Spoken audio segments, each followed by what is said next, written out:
Той не е анализатор от телевизионно студио.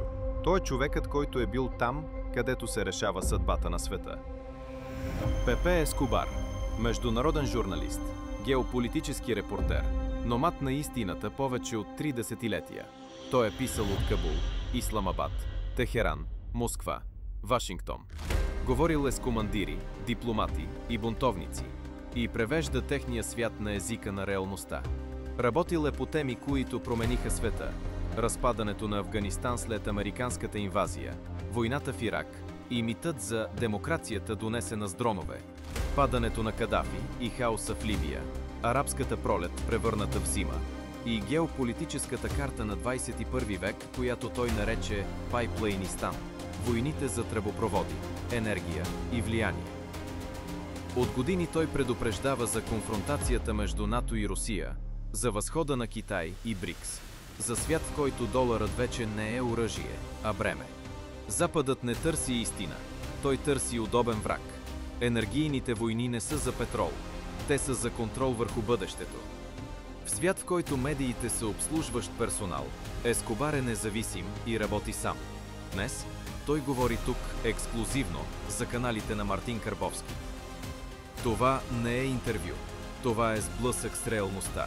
Пепе ЕСКОБАР, символ на свободното слово в изгнание, но все още живо.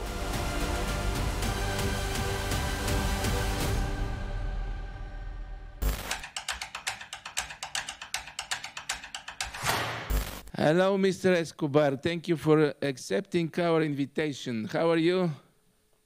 I'm fine. It's a pleasure to be with you. Greetings from Thailand to Bulgaria. Greetings from Sofia. Your book, Eurasia versus NATO-Stan. What is this? This book has recently been published in Bulgaria. Why NATO-Stan? Who is NATO-Stan? I love the question because everybody has been asking it for quite a while. Well, I'm very fond of creating neologisms to define especially very toxic international arrangements, and NATO is one of those. So I make a play with the notion of stands, like the Central Asian stands, for instance. And NATO stand, in fact, these are lands of NATO. And that applies because it's North America across the Atlanticist axis all the way to Western Europe and Eastern Europe. These are NATO lands.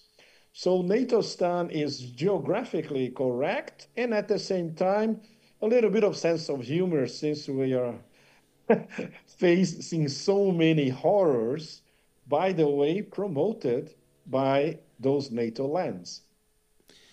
But you remember maybe Oriana Fallaci, Eurabia, Evrabia, Europa and Arabia in one neologism. I do, but this has nothing to do with Fallaci, by the way. Fallaci, she was a master of fallaciousness, to go for another word play, in fact. Yeah. And what I do, it's motivated essentially by a little bit of sense of humor, considering all darkness around us, you know. And a lot of people in the US, they started to use NATO stand. Some people around Europe, they started referring to NATO stand. And it's good to see one of these neologisms gaining ground. Because the situation, as you know, in Bulgaria, in Eastern Europe, in Western Europe, all across Europe, is going from bad to cosmically disgusting and horrible for everyone. So we need to have a little bit of a swing to deal with all that. But what happens with Europe? Does history repeat itself every 80, 100 years? What is this? How did the West fall into dementia? Well, history in terms of, I would say since the late 19th century, early 20th century, and the, I would say, continuous war, which is World War I and II in Europe, they have been committing a suicide, harakiri, or stabbing themselves in the back over and over again. It's now a historical pattern. Now it's much worse because the political leadership in the European Union, in the European Commission, in NATO, altogether, it's probably the most mediocre in centuries. And I'm not exaggerating. I just wonder if Bismarck or Talleyrand were alive, what would they make of these subhuman specimens that are conducting the future of Europe? If you talk to average European citizens, it's another story. I go back and forth to Western Europe a lot. My European base is Paris, and I go to Italy a lot. So I cannot lose track of the pulse of what's being discussed in Europe. But if you talk to average French and Italians, they have a pretty decent idea of what's going on. But it comes back to the same point. We are helpless. There's nothing we can do. We won't be able to expel these people from power. So we are just basically suffering. We are hostages of a geopolitical situation all across Europe. And that's pretty much correct because Brussels, the different centers of power in Brussels, which is basically only one, it's the imperial center of power in Washington that dictates everything that happens in Brussels, whatever the institution involved. They obviously they could not give a damn about the interest of the average European taxpayer in different nation states. And they don't care about those particular nation states. The only thing that the center of the empire in Washington cares about is NATO. And in terms of NATO, expansion of NATO ad infinitum, and of course, the forever war against Russia. Nothing else matters. So obviously, the interests of very high taxpayers, especially in Western Europe, they don't count for anything. And people more and more, they complain that basically we spend over 50% of what we earn on those ridiculous taxes, national, supranational, regional. We get barely anything in return. They are planning to cut out welfare benefits all across the spectrum in Europe to finance their forever war against Russia. And the decisions are not made in Rome, in Paris, Madrid, Lisbon, etc. All the decisions are made in Brussels. So what kind of united Europe or democratic Europe is that? It doesn't matter the non-stop campaign by Western mainstream media across Europe. You cannot fool the average citizen anymore. That's the only positive aspect of it all. The problem is I'm talking about the average European citizen, and this certainly would apply to many around Eastern Europe as well. They are hostages of a geopolitical juncture that they don't agree with. They pay high taxes that are being diverted for war, especially against Russia, and at the same time, demonization of China. That's the long-term project. They see their standards of living crumbling all across Europe, from west to the east. And coming back to the key point, there's nothing they can do about it, because if you are a reasonably progressive political leadership in Europe, you don't even have a chance to get to the ballot box. Or if you do, they steal elections from you.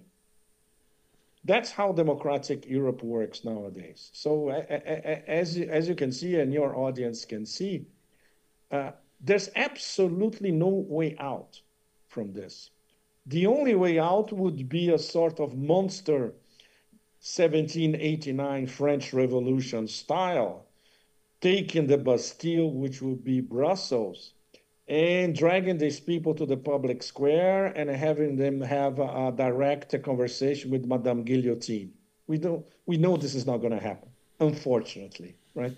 But that would be the only solution. But why against Russia? Why Europe standing against Russia? Why not against Africa? Well, sooner or later, they will find ways to, okay, we need to go back to recolonize Africa. It didn't work the first time. It's a very good question, but to give you an appropriate answer would take a long time. I'll try to give you an abridged version. It's a compound of interests where we see a Zionist axis, transatlantic, from North America to Western Europe, especially. Donors, Zionist donors and backers of whoever is in power in the United States, and now they are much more active under Trump, which leads us to define it as the Trump-Netanyahu administration. That's what it is nowadays. Trump-Netanyahu, yeah. And of course, the intrinsic Russophobia of the American and especially British ruling classes. Mm-hmm. If you put this all together, the uniform result is forever war against Russia. What we had recently, the Alaska kabuki, was a kabuki. It fooled some people for some time. Now it's not fooling anybody, and especially the Russians, because the Russians saw for what it was. It was a kabuki. Because in the end, the Trump, in this case, not Trump-Netanyahu, but the Trump compound, surrounded by a lot of Zionists, but especially with lots of Russophobes in the industrial military complex, in the National Security Council, in the CIA, in the whole complex, they will continue to be Russophobes and even more. So this has not changed. Russia exists for one purpose only, to be harassed, dismembered, and we have to go there and appropriate ourselves of their enormous wealth because they don't deserve it. This is how they think. And they won't start thinking in a different manner. So why Russia? Of course, because they have been trying this for several centuries. Swedes, Hitler, Napoleon, you name it. Now it's NATO's turn. It's the same old story. And when you discuss this story in Moscow or in St. Petersburg, it usually ends with lots of laughs and lots of extra shots of vodka, because they know very, very well how the elites in the US and Europe work, and they know exactly what they want to do to Russia. The problem is this time they run into a real leader. That's why we have this Hitler-style demonization of Putin. Personally, and in the past few years in the European space, demonization of Russia as a whole, including Russian culture. It's a completely demented process, but obviously it makes sense in a society that is immersed in profound dementia, suicidal, fearful, paranoid, watching its so-called preeminence in geopolitical affairs totally disappear, reduced to the role of little monkeys outside of the table while the big ones decide what goes on in the world. And when I mean the big ones, I mean basically US, Russia, and China. So obviously, they have to redouble on the dementia and on this forever war as a sort of a panacea or solution to Europe's accumulated problems. It's in terms of, if we had, I would say, an uber psychologist with a historical sense, analyzing the situation, he will abandon everything and probably drink very good wine in the Milky Way somewhere. I know these people, there's no future for these people and for this so-called civilization. And there is not. But this is our civilization. Exactly. It's our civilization. I am also a product of the West. And it pains me to see the West that I grew up with, that I studied in school and in university, all the books that I read, all the great movies that they used to produce, all the extraordinary literature coming from Europe for centuries. This is now part of a past, And okay, it will be there for the historical records, but the future of Europe is as bleak as anyone can imagine because of these, I would say, infrahuman political leadership, subjugated, of course, to the imperial leadership, and obviously without a vision for Europe in the 21st century. This is the prediction. What fate do you predict for Europe? War? Annihilation? What? Well, I am a realist. I deal with facts. And I started as a reporter, and I've been a foreign correspondent all over the world for 40 years this year. My first post was London in 1985. So this, for you and most of your audience, you're talking to a dinosaur, Yeah. a real one. Yeah, yeah. So I saw and I had the privilege to follow in many instances everything important that happened geopolitically these past 40 years. And 31 years ago, I made a crucial decision. I decided to live in Asia. So these past 31 years, I have been living in Asia maybe 70% of my time. Of course, I go back and forth with the West. I spent several back and forth with the US. My base in Europe, in Paris, still there. But my life since the early 1990s, most of it has been in Asia. Because I wanted to, at the time, you could already visualize the future as the 21st century as the Asian century or the Eurasian century, depending on how you want to configure it.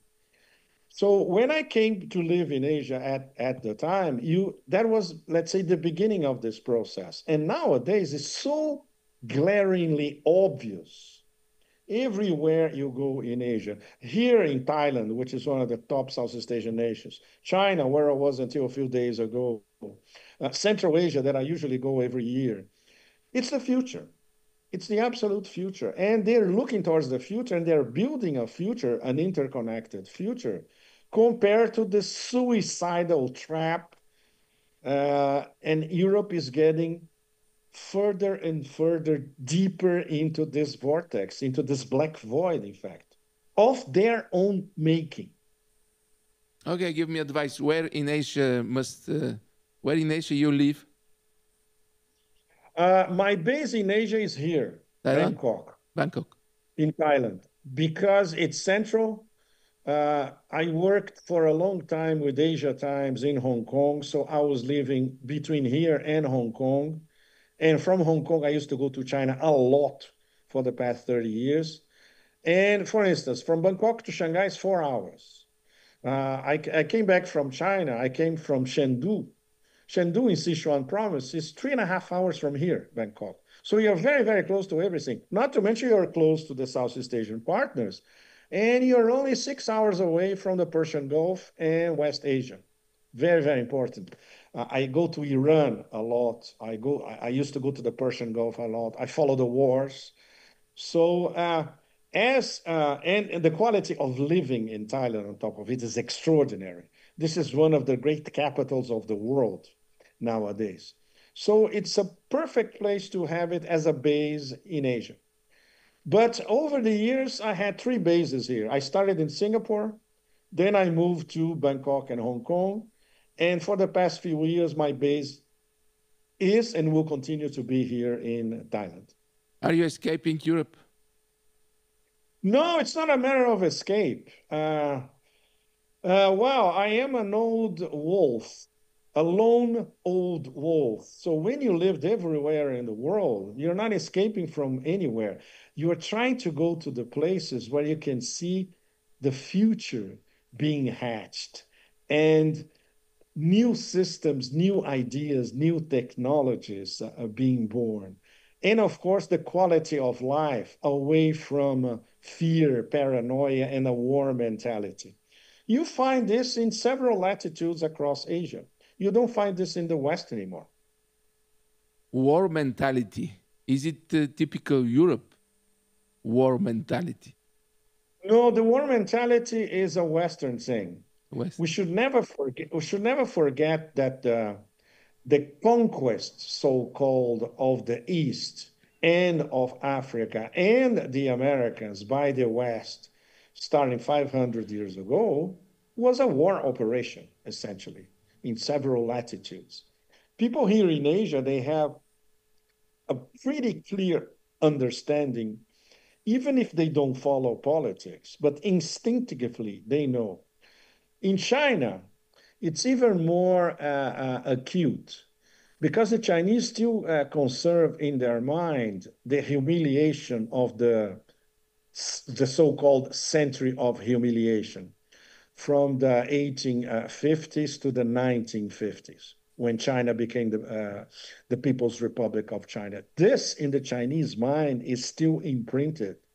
They got over it. They are already ahead of it, but they will never forget. Never, never forget. This is very, very important. And in several parts of Asia, they understand that the Western gunboat diplomacy, especially British in the 19th century, was essentially responsible for those British conquests all across Asia. And now they see that Britain is not even a fourth-rate power.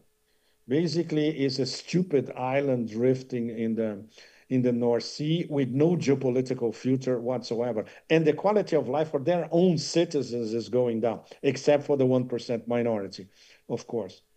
But Britain's days of glory of ruling the waves, this is a very distant past, which is something that the British ruling class, they simply cannot admit. But this is a fact of history. The great thing about Asia is that they understood how they were provisionally, I would say, ruled by the West. It didn't last long. And when you think in historical terms, for how long the West, and especially Britain, really ruled parts of Asia, it's a little over 200 years. Not more than that, which in historical terms, especially the way the Chinese think in terms of history, or even the Indians, is nothing. It's just a grain of sand in the historical sand dunes, you know.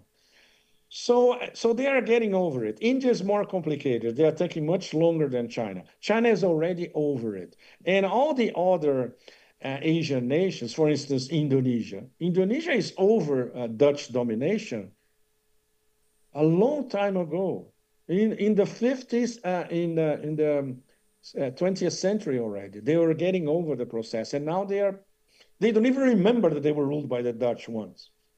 So this is great, you know, this because shows that they are concentrated in building this interconnected Asian future. And that explains why ASEAN, the Association of Southeast Asian Nations, is such an important multilateral organization around here. The connection between China and ASEAN, the role of China in the Shanghai Cooperation Organization and BRICS, all that is interconnected and points towards Asian and Eurasian sovereignty. And that's the major clash between Asia in the 21st century and Europe. Europe in the 21st century is zero sovereignty. Everything is subordinated to the empire. And now they are low-class vassals of the empire. Okay, the only thing you're good for is to buy our weapons, pay us in euros, so we get 20% extra with euro compared to the dollar. And then you go on with your war against Russia. We have nothing to do with that. This is Washington's thinking now, and Europeans have to follow. It's imposed on them, and because they're vassals, they cannot say, no, can we get a different arrangement? No, there's only one arrangement, and the empire dictates the arrangement. I understand for the weapons, but does Europe have soldiers for this big war? Very good question. Not only they have to buy these weapons at inflated prices and enrich the industrial military complex in the US even more, they don't have soldiers to take care of a hamburger stand. Can you imagine launch a war against Russia? It's a joke when you see the state of the German army, of the British army, of the French army. which I assume still exists by, I don't know, 50 guys or so eating croissants. That's it. It's a joke. And they sell this to their populations like, look, the Russians are coming. They're invading tomorrow. We have to get ready. We're going to go to the front lines. So no wonder every Frenchman and woman is telling that idiot in the Elysee Palace, why don't you get a bloody rifle and you go to the front lines? Not us. You're very funny guy. Mohammed and Hassan is Arabic names. Mohammed. Exactly. It's a lot of Mohammeds in Germany and in Great Britain. Right. Is this and in France as well. And in France. Yeah. Is these guys warriors? No, the thing is, I'm sure when they talk among themselves or within their families, they say, do we have a beef against Russia? No, we don't. Why the hell would we go to the front lines to fight Russia? And even the average Frenchman, and I would say the average cultured Frenchman, which until recently, 3-4 years ago, was addicted to Russian culture, films, literature, theater, dance, etc. They don't have anything against Russia, much less Russian culture, you know. But the propaganda campaign all across Western Europe is absolutely massive. Of course, on mainstream media, on TV, etc. Not in independent internet channels, etc. But these are being heavily censored everywhere. So well-informed people in Germany, in France, in Italy, for instance, they know that they are being manipulated. In the UK, it's more complicated because the barrage is even worse because the whole UK establishment is at war against Russia. And this is something that was recognized de facto by Foreign Minister Sergei Lavrov. And it's absolutely correct. The whole British ruling class, they still have the great game mentality of the late 19th century. They are at war against Russia. There's no question about that. In continental Europe is more nuanced. And because the cultural ties between several of these nations with Russia are still very strong, at least among the educated classes. But that's an extra problem because the educated classes now are being reduced to a very small minority. And most people, they're easily brainwashed, even in social media, by all this enormous machine deployed by the empire and by the vassals. But this was propaganda machine, okay? Absolutely. It's a larger-than-life propaganda apparatus targeting each and every citizen all across NATO-stan, the lands of NATO. More than Goebbels in 40s. Or, yes, much more sophisticated than during Goebbels. If he lived today, he would be fascinated by the way they deploy their propaganda campaigns. Much more sophisticated than, well, at the time, he didn't have so many of the weapons, right? He didn't have total domination over the airwaves, and there was no social media, you name it. And mechanisms of censorship like those deployed by the European Commission. And soon the European Commission will invade the privacy of every European citizen working on social media. Goebbels didn't have that. But very important question. Who is paying this propaganda, this machine? Who is paying? Because this is very expensive. Yes, it is. And the funds come from a collection of donors and sponsors of the people who they are not in power in the United States, but are allowed to get to power. For instance, Trump was allowed to become the president. Ooh. Before you become the president of the United States, you are vetoed by the ruling class, the people who really run the show. Otherwise, you would never get there. This is what happened with the Bushes. This is what happened with Obama, which they groomed to be the anti-Bush, but in the end was worse than Bush. This is what happened with Biden, which was already in comatose condition when he became president. And this applied to Trump twice.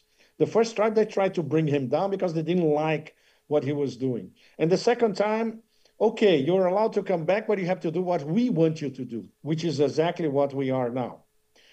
So this is one part of the facet of the spectrum. The most dangerous is the big tech vector of the whole spectrum. Mm-hmm. And then we're talking about Silicon Valley, big tech, mega zillionaires who want basically to control the narrative, not only inside the United States, but globally.